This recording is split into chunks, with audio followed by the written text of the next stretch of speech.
Today we will discuss about ABO blood group system with genetic cross. ABO blood group system जो है वो based है on the presence and absence of specific antigen on red blood cell. Antigen एक खास किस्म का protein होता है, ग्लाइकोप्रोटीन, जो रेड ब्लड सेल के सेल मेम्ब्रेन के ऊपर होता है। उसकी मौजूदगी या गैर मौजूदगी पर ABO blood group system depend करता है, ब्लड सिस्टम डिपेंड करता है, which are controlled by alleles. और जो ये स्पेसिफिक एंटीजेंस है वो कंट्रोल होते हैं एलील्स के ज़रिए। नंबर वन जो एलील है वो है एलील जिसे हम ए कह देते हैं या आई के ऊपर ए लगा लेते हैं। रिस्पॉन्सिबल फॉर एंटीजन ए, ये रेस्पॉन्सिबल होता है एंटीजन ए के लिए। जिसमें ये ए होगा तो उसका ब्लड ग्रुप ए होगा, जिसके रेड ब्लड सेल पर एंटीजन ए होगा। एंटीजन एक ग्लाइकोप्रोटीन ए वाला होगा तो उसका जो ब्लड ग्रुप होगा वो ए होगा। एलील बी रेस्पॉन्सिबल है एंटीजन बी के लिए, और एलील ओ या स्मॉल आई से हम जिसे डिनोट करते हैं एलील ओ को, responsible for the absence of antigen A and B. ये एब्सेंस, ये दोनों ही ना होंगे जब उसका एलील ओ होगा, उसके ब्लड ग्रुप जो होगा वो ओ होगा, उसमें उसमें एंटीजन नहीं होगा। आपको पता है जिसका ब्लड ग्रुप ए होता है उसमें एंटीजन ए होता है उसके रेड ब्लड सेल पर, और जिसका ब्लड ग्रुप बी होता है उसके रेड ब्लड सेल पर एंटीजन बी होता है, और जिसका ब्लड ग्रुप ओ होता है उसके ब्लड सेल्स पर कोई भी एंटीजन नहीं होता है। तो ये एलील ओ रिस्पॉन्सिबल है for the absence of antigen A and B. The condition for of these alleles are, ये एलील्स आपको पता है हर इंसान में एलील्स पेयर की शक्ल में होते हैं। तो हम कुछ कंडीशन यहाँ पर डिस्क्राइब करते हैं। For blood group A, blood group ए के लिए अगर ये ए होंगे, उसमें दोनों एलील ही ए होंगे ए, तो होमोजाइगस होगा। जबकि ए के लिए एक और तरह का भी पेयर बन सकता है, ए ओ के साथ मिलेगा तो हिट्रोजाइगस, उसका ब्लड ग्रुप ए होगा, लेकिन वो हिट्रोजाइगस होगा। हिट्रोजाइगस आप समझते हो ना, इस पर मेरा पिछला लेक्चर रिकॉर्ड है, वो देख सकते हैं।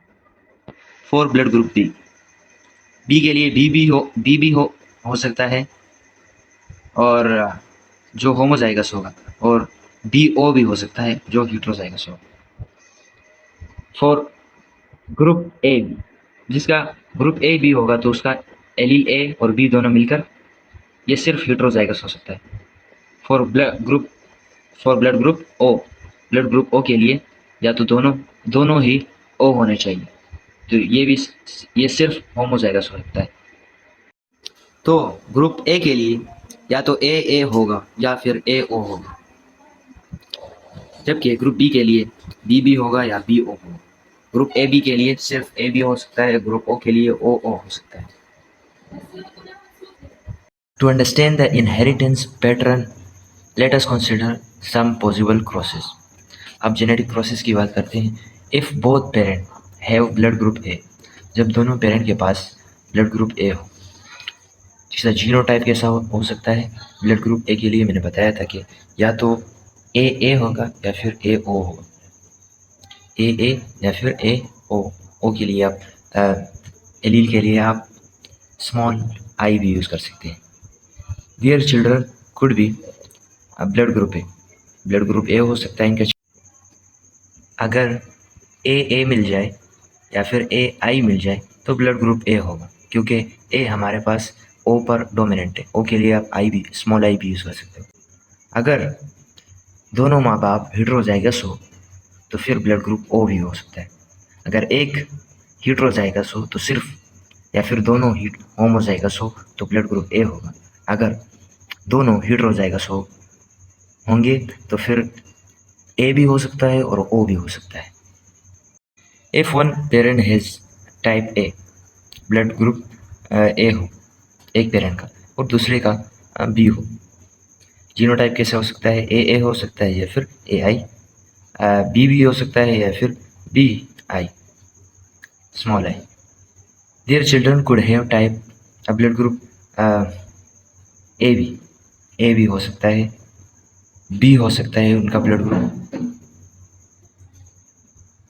ए भी हो सकता है, ए हो सकता है, बी हो सकता है एंड ओ हो सकता है। अगर माँ बाप ए हो एंड बी हो, एक पेरेंट ए हो और दूसरा बी हो।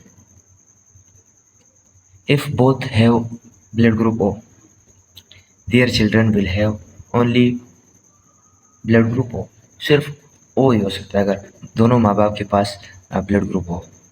If one parent has A type और B type and other has O type, अगर एक के पास ए टाइप हो या बी टाइप हो और दूसरे के पास ओ टाइप, ओ ब्लड ग्रुप हो, the children will have a और B type. Children A type भी हो सकते हैं और बी टाइप भी हो सकते हैं। बी टाइप से क्या मुराद, मतलब उसका ब्लड ग्रुप बी होगा, because allele A and allele B are dominant on allele I, on allele I, या फिर O कह दो इसे, आपकी मर्जी।